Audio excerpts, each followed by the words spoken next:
welcome to Travel Time with Tim. I ain't really haven't posted anything about my trailer build lately. I made a trip out west and a month trip out west and came back, and of course I left in a hurry, so not everything was done. Well, this trailer still has a lot to be done, but a lot of it wasn't done, and some of it, even the solar, I hooked up on the trip and had the solar panels mounted on the roof. And but I still had to hook them up to the charge controller and everything, but that's a whole nother video there. But just saying that the trailer wasn't done by far. The diesel heater wasn't done, which is what this video is about. And but I posted a few videos on my trip, but there's more than videos come. But I figured I'd let you know about the diesel heater. I hooked it up on my trip, but figured I'd let you know the pros and the cons of mosquitoes and gnats out here is bad. But late afternoon. Anyway, I just show you what I got going on here. Here it is. Here it's the I'm not for sure what kind it is, but it's you know, your Amazon special, your Chinese diesel heater. I think this one this is the all-in-one unit. It costs $170 on Amazon, or it did late last 2021. Anyways, I haven't checked on it lately. Yeah, I bought the all-in-one because I knew I'd be in a hurry trying to get it all done. And I still didn't get it all done before our trip, so I had to leave because my window of opportunity to go to Arizona was closing up on me. So I just had to pack everything up I had and just take it with me and kind of install it on my trip here. As you can see, I just drilled it to the floor here. Your control screen's right there. I'm not really actually all that good with it. Just hold this down, it turns it on. This right here controls the temperature of it. And honestly, these buttons over here I haven't actually messed with. I'm sure there's tons of videos on YouTube about exactly what you need to do with this. Now when I did first hook it up, there was a E8 code, which E8 is I believe basically E8 is not getting diesel. There's either air bubbles in the line or you're not getting diesel. But if you run out of diesel, you'll get a error code of number, or 8 will be the error code on there. And so that's a pretty common, because I've let it run out of fuel several times. It only holds a gallon, so that figure that lasts you about 12 hours or so, roughly. But I have a bad habit of running out of diesel though with it. But this unit's the same as the other unit that you have to install the fuel tank and everything, and install the heater to the floor and the control panel to the wall, wherever you want to install it at. But then you got to run the fuel pump and the fuel line. But this is just an all-in-one unit, so everything is basically the same, except it's all in one and you ain't got to put it all together. There's definitely still some install effort you got to do. As you can see up there, I had to let's see if I can get there. Can't even see where my hand's at, but you have to drill your holes out. One's for your clean air and your fresh air intake, and the other one is for your exhaust. It comes with a little mount. I mounted on the side of the trailer right there. It's pretty snug right there. And actually, you're not going to be able to see it, but I bought a metal pipe flange, and I bolted it to the floor above there, just so I don't know, maybe kind of dissipate some of the heat a little bit. So I didn't know if that was this is actually the first time I've gotten up under here and looked at the hole. I figured it'd be all charred up, because this thing gets really hot. It'll burn your hand for sure. But it looks real good though. I don't see any I don't see it charring it up or anything, so that's good to see. You can see up under there that metal flange I was talking about, that the exhaust pipe goes down in. Your fresh air intake's over here. I didn't do anything about that one. I'll say what I don't like, which I think I'm gonna put some kind of silicone around there, some high temp silicone or something, just because you have that when your trailer's just sitting here, you know, there's a little bit of a gap for, you know, bugs and possible rodents get inside there. I guess a rodent have to be pretty small, but definitely bugs get inside your camper. So I'm gonna put some high temp silicone around that area just to block that off, because that's what I don't like about this all-in-one unit, because, you know, there's actually, it's even the bigger gap, because the bottom of the diesel heater is probably about right there with a little bit higher than that, where the red cover is, right there roughly.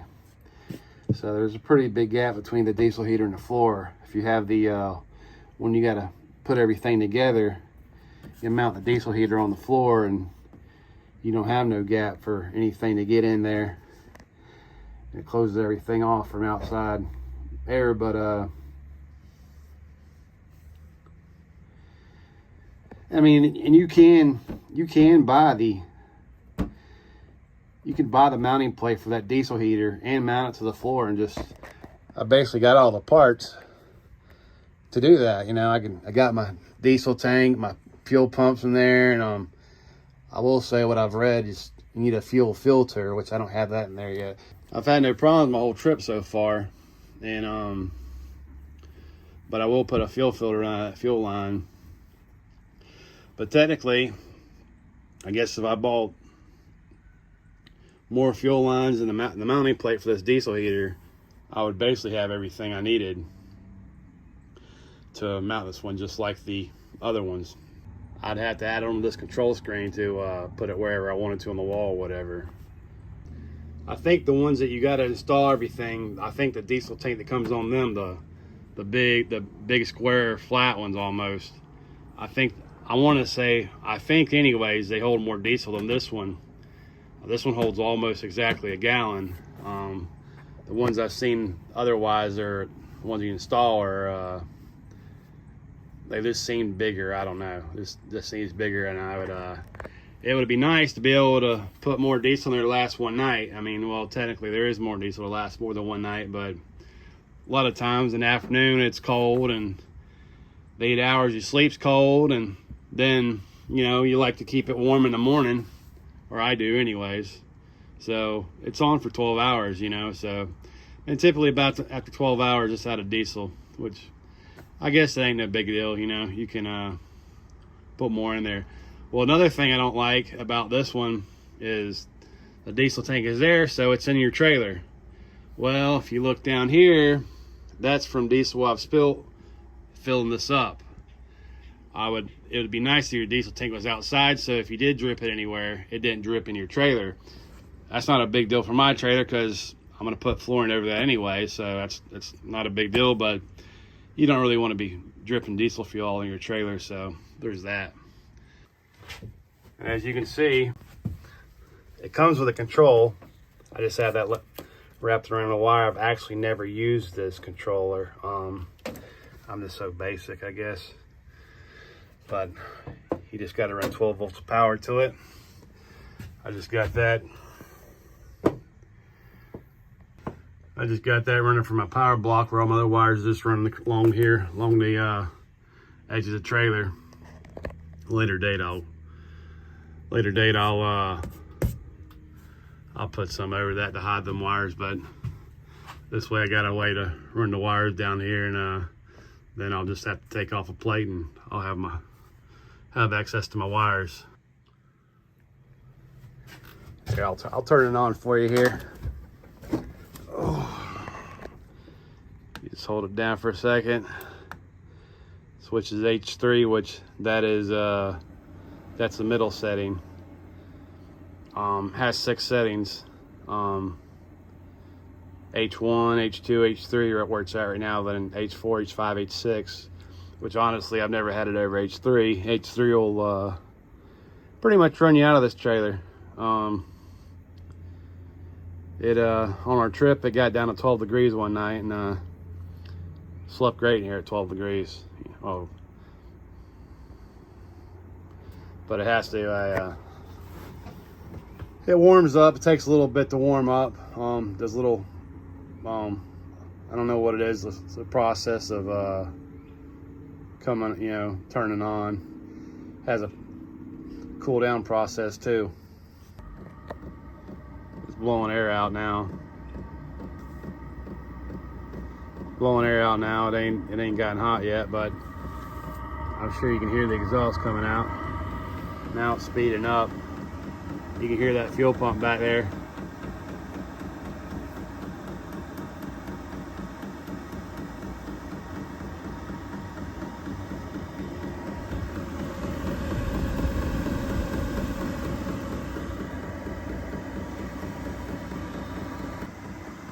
Typically when it first starts up, that fuel pump pumps pretty fast.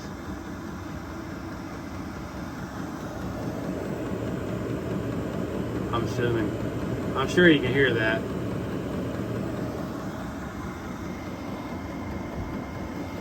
Now it's starting to get hotter. Yeah, it takes about a minute before it starts warming up good. Show you it. Number 2, number 1. But your fuel pump will slow down when you turn it down once it gets warmed up anyways. It gets plenty of fuel, I guess.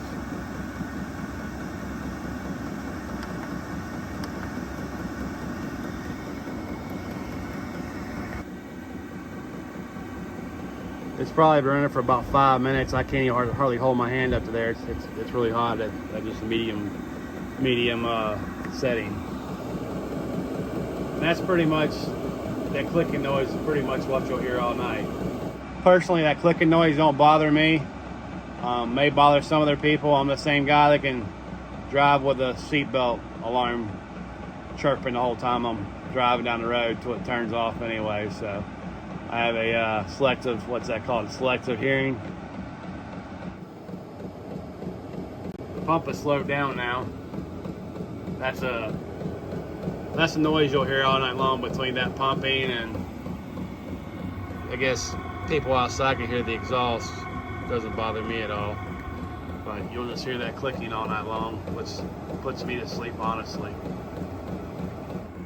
Here, I'll turn it off to kind of show you how it goes. It has a little cooling off process. It's off now. Fuel pump off. It stops actually after a few seconds. Turn it off. It's still blowing a little bit. Fan's still going, I guess.